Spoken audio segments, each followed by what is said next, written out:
I went to Sunday school, Wednesday night youth group. I went to some summer camps, had all the right tools, but it was never told to me that I was supposed to have a relationship with God. There was a lot of words of death that was spoken among my family towards me, attacks to our character and capabilities. They greatly impacted how I viewed myself, and I became obsessed with my looks and became self-absorbed and constantly was seeking attention.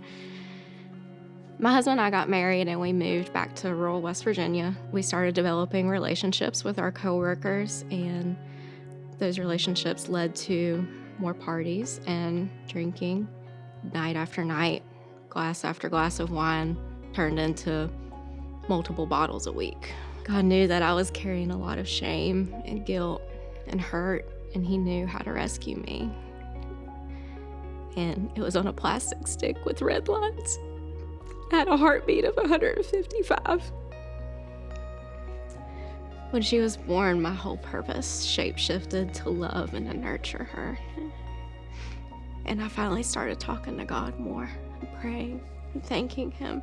5 months later, I found out I was pregnant again. I knew it was going to be hard. Childcare was already difficult to come by. Our finances weren't prepared. Our house was small.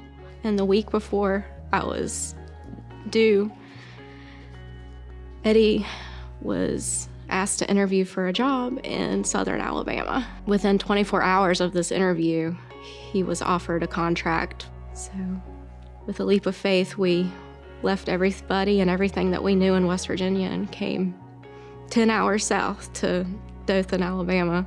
Everything about this situation was tough, with a newborn and a toddler, a strange new city, postpartum emotions, and no family or anyone to help us or turn to. And I began to feel depressed and lonely. We had a painter. He was so helpful in so many ways. He recommended doctors and businesses, and I told him that I wanted an outlet for social interaction. He invited us to Harvest. So our first Sunday that we decided to come to Harvest was on Easter of last year. Every week we came, just filled me in a different and new way every time.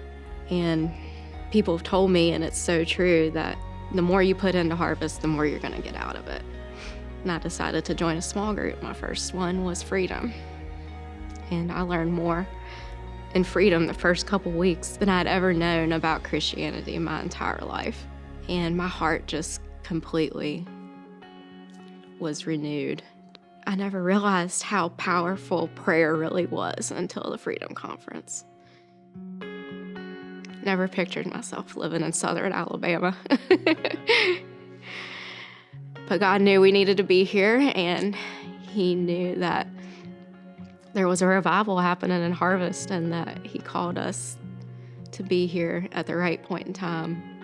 And I think there's more to come for us and our family and our region. And I think we're just getting ready for it.